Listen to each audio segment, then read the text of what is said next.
So we are going to attempt a second stop at the Hudson Library Memorial Sale. August has done me bad.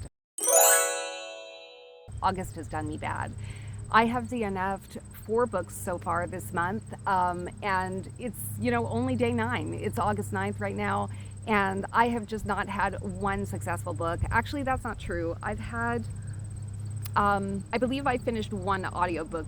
I can't remember the name of the title, so I'll put it up here across the screen for you guys. But we're just hoping to spend a bookish day today. I'm gonna head to the War Memorial Library Sale. If you guys remember, I was there a little while ago, which would have been this week for me on Monday when everything was closed down. I did a vlog when we were out with Addison, so I can link to that in the description for you. But there wasn't much there. The whole town was closed down, and it was just really not a great time. So we're gonna try again today. Today is Saturday, and Hudson's about an hour and a half away from Ottawa, and we're gonna head to the Byward Market because they're having an all-day bookish event at the Byward Market. So that's gonna be kind of the plan for today. There's gonna be some stall holders. Maybe I'll buy some handmade bookmarks and just sort of encourage the bookish community a little bit. It's not because I can't make my own. Obviously, you guys know I can all make, I can use anything as a bookmark. I can make my own. But I'm just trying to, I guess support the bookish community. It's really hard in Montreal to find English book events. Most of the book events that we have access to are French. Even used book sales and stuff can be really hard to find ones that have a good selection of English books. So I find myself traveling a lot to be able to access the things that I want in English. So that's basically the story. I don't know how much footage I'm gonna get or if you guys are even gonna see this because I'm not really sure how to go about vlogging. I don't really think I'm very good at it. So trying to give you guys a bit of a different background. Right now I am in Vaudreuil. We are taking a scenic route that's going to take us along the water. So we're going to be going that way in that direction towards Hudson, and there's going to be some pretty houses and some views of the water, which I don't really know if I'm going to be able to get you because honestly I'm just kind of thinking that I want to sit back, relax, and enjoy the drive. So yeah, just get a cup of coffee, get your favorite beverage, hang out with me, and let's see if we can't have fun on this random, sunny, beautiful, traveling bookish day.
Okay, you guys, so it has not been a great start to the day. There was nothing for me at Penny Pets. I did pick up one book for my father, which I don't know if he's read. It's quite possible he's read it.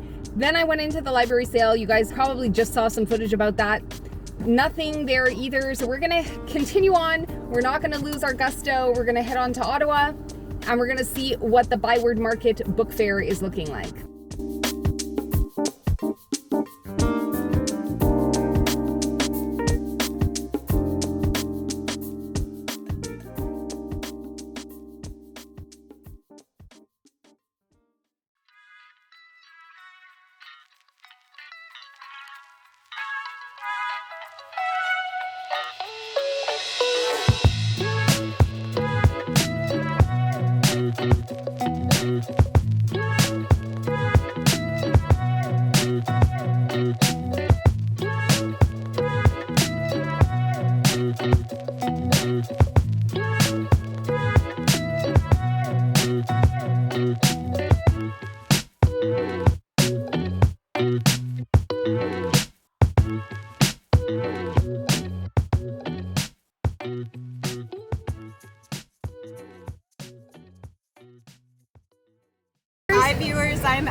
of Salem town. So it's magical realism, fantasy set in the real world, very witchy, a little bit of mystery, very little bit of romance, but it's about a 24-year-old bookstore owner who learns some ancient secrets about her family's history and ends up thrown into a world of magic and danger. Wow, that actually sounds really interesting. What would you say the spice level is? Very minimal. Very minimal? Very minimal. Is spice, it like yeah. a one red pepper, or is it more like a green like pepper? Yeah, I'd say it's a green pepper. It's a green pepper. So Yeah. what would be the age range that you would say for this book? Personally, I'd be okay with 12 up. Yeah. It depends on your comfort level because there's a little bit of gore. There are some adult themes, some violence, and like a little bit of swearing. A little bit of swearing. Yeah. But so you would say it's like young adult or new adult? Or I would say young to new adults. Perfect.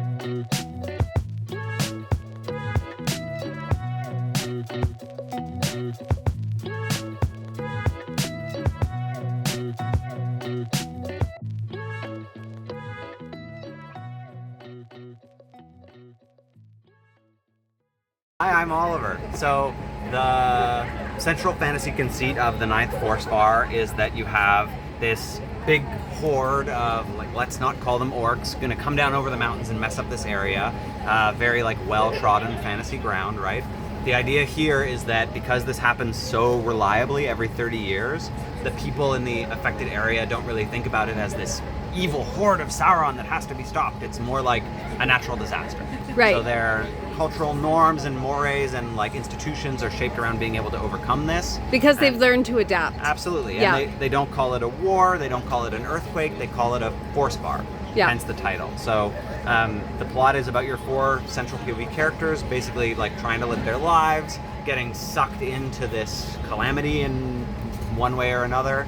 You have a sort of small town mystery, a very psychological survival thriller, a kind of like political thriller situation going on, and these various almost like series of novellas, very interconnected novellas inside the book. And what would you say is your target age range for your readers? Is it like There's young no adult, spice, new adult? but there's Okay. definitely some adult themes. Okay.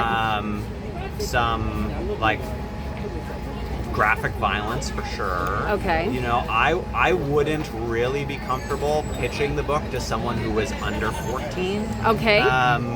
Unless their parent was there and was like, hell yeah, my kid watches Die Hard with me or something like this. Okay, very cool, very cool. I love your map that you've got right Thank you here. so much. Is there a copy of the map in the book? Oh yeah, absolutely. Yeah? There's a copy of the map in the book, and then most of the action takes place in one area of the story, although not all of it. So you also have a second map of that, like, smaller area. Okay, so it's an adventure story. Very much, yeah. Very it's an much. adventure That's story. perfect. Well, it sounds like it's right up my alley. Hi, my name is Russell, and I write suspense thrillers, and more specifically murder mysteries and spy thrillers. Okay. And this is my latest thriller, which came out 2 years ago, and it's inspired by a true story that happened in Jamaica on July 21st of 2013. So just imagine you visited a foreign country and you witnessed the most horrific hate crime imaginable. While giving your statement to the police, you felt they were not going to take the investigation seriously just because the victim was gay. What would you do? That's a great pitch. I love that. What's the next book you have here? Okay, the Demeter Code, which is part of the Ridley Fox Need to Paris series. And Is this a sequel to it, or? yeah, this is a sequel to Pandora's Okay. Succession. Oh, so let's talk about this one first, then. All right. So, where would you hide if you learned that the Centers for Disease Control and a major pharmaceutical company unleashed a hyper-deadly microbe? So you have this, which is a sequel to it. Yeah. So, have you ever been in a situation where you try to warn someone not to do something because it's dangerous, but they just won't listen to you? Yeah. Well, yeah. just imagine that person triggered a national security crisis. Okay, and that person that's like, This is the Demeter Code. yeah, it sounds really cool. Well, that's awesome. Thank you so much. Hi, I'm Mariah, and I'm the author of Killer in the Mirror. My story is about Jane Beckett, who is a brave disabled detective, and she goes back to her hometown in northern BC to solve a series of murders and confront past mistakes. one of which might be murdering her best friend 10 years earlier. Oh, so she doesn't know if she did it, or we don't know. That's Okay, why I you have get to it. read That's the why book. we have to read the book. Okay, and I guess also her disability. I love that there's representation there, Yeah. and we're going to figure out what that is, obviously, when we read the book. So we have a murder mystery thriller with disabled representation. Any spice level that people should worry about? No, anyone can read it. Anyone can if you read don't like it. spice, this is still the book for you. Excellent. Thank you so very much. So we will leave your social media and contact and everything down below if people want to pick up a copy of the book, but I appreciate you sharing your time with us. Thank you so much. Thank you.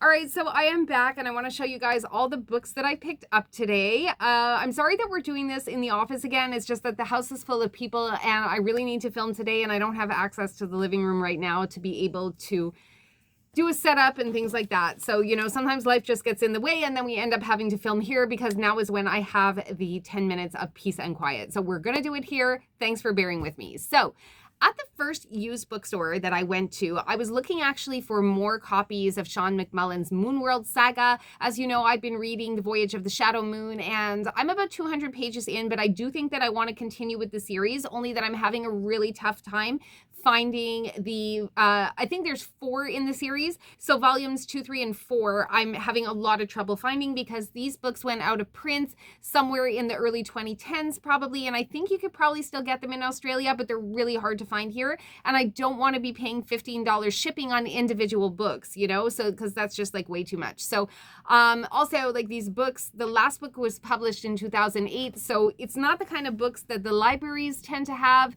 Anyway, so I'm on the search for the books number 2, 3, and 4 from Sean McMullen's The Moonworld saga. So if you guys come across them, drop me a line on Instagram and let me know, okay? Because I want to know where to find them. Now, I went to a store that sells used books.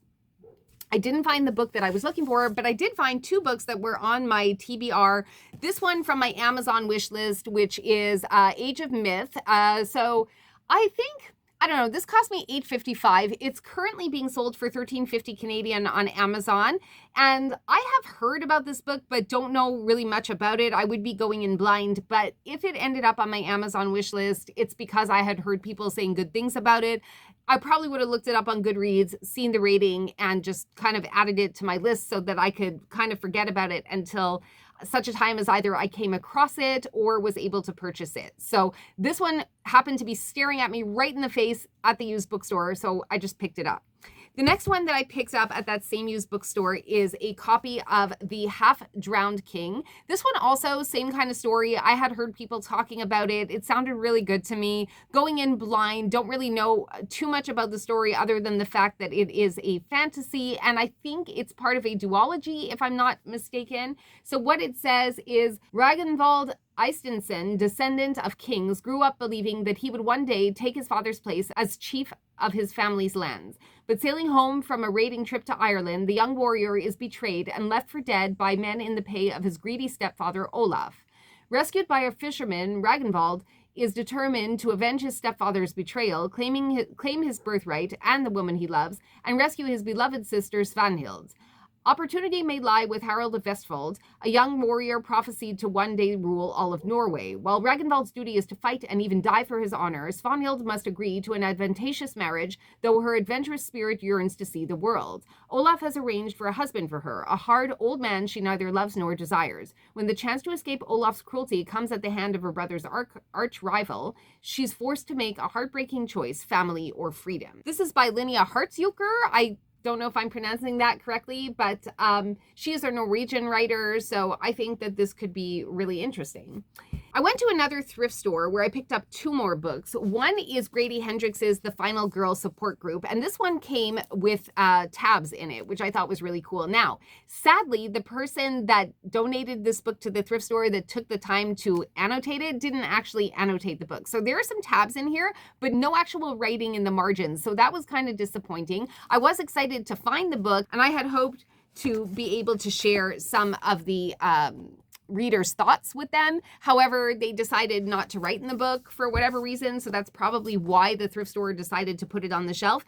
But still, I'm going to leave these tabs where they are so that I can kind of see maybe that person actually marked the tabs at the line that they were trying to remember, so we'll see. Right now, I'm listening on audio to Witchcraft for Wayward Girls. You know, the first 20% of that book is really, really slow. It's really slow. And I was starting to think that I may have to DNF that as well, but I stuck with it. And eventually they got to a part where things are a little bit witchy. I still have about 7 hours to go in that one, and I will finish it. But I wanted to give Grady Hendrix a try in a physical read as opposed to just an audio one. So that is why I picked up this one, because it was just sitting there at the thrift store. And I think it had a price tag of, I think, $2 or $3 or so. Then I did something completely uncharacteristic. At that very same thrift store, I found a copy of The Bell Jar. Now, I am not one to read classics necessarily, but I heard some very good things about this one. My husband has read this one. He read it in high school. And also my stepdaughter is currently reading or just finished reading this one. She might still be reading it because sometimes it could take her a while. She works really hard and doesn't have a lot of time to read. But she told me she thought that I might really like this. So for $1.89, I picked it up. And lastly, I want to talk to you about the 2 books that I picked up at the little book fair. You saw some footage a little bit before from a couple of the authors who did their book pitches, and I picked up 2 novels at that event. The first one that I picked up is the Ninth Forsvar by Oliver Diamond. And you saw that he gave a terrific pitch for this novel. So yeah, I'm really excited to pick this one up. You guys can go back and play that part again. I'm not going to reiterate what it says for you here because I think he did an excellent job selling his own book. And I will leave the link for you guys to purchase in the description below. This is a copy that I paid for with my own money. It cost me $20 and I did get a dedication. So if this is something that you guys think you might be interested in, oh, that's the other thing. I haven't been to his website yet. I just came home, sat down, started filming right away. So I don't know if a color copy, I believe that he was selling color copies of his map, if that's something that you guys are interested in. So probably that would be available on his website, but it does come with the map in the book. So that's, and anyway, I just love the cover. The artwork is fantastic. And yeah, I think that this could possibly be one of my next reads. I still have some time left this month. Maybe I'm going to start it. We'll see. We'll see how it goes. And then I picked up a copy of The Killer in the Mirror or Killer in the Mirror by Mariah Saulnier.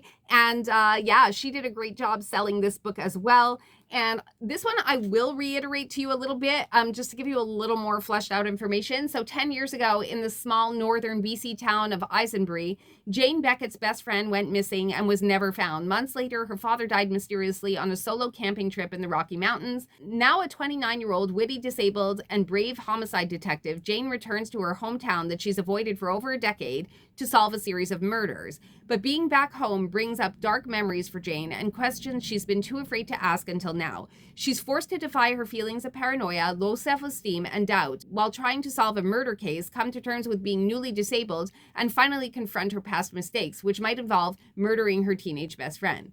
The killer is watching her carefully. They've been watching her for years, and the motive behind these killings is closely related to Jane. She just doesn't know it yet. Mariah Saulnier is a Canadian published author who specializes in mystery thrillers, apocalyptic adventures, and nonfiction travel writing. Killer in the Mirror is her debut novel. In her spare time, this is really cute. In her spare time, she volunteers with her favorite dog rescue, hikes, swims, and takes care of her ever-growing jungle of houseplants. Mariah lives in a small town outside of Ottawa with her husband and their dog pack. So these are the 2 books that I picked up from that event. And yeah, I just wanted to thank you guys so much for coming to hang out with me today. I hope you had fun and maybe you got turned on to some new authors, some new indie authors that you might like to try their work. I would love for you to go check out their sites. Again, these 2 books I bought with my own money. I did get this one signed as well. And yeah, thanks again for hanging out with me today. I love you all so much. Please remember to like and subscribe, and I will see you again in the next video. Ciao for now.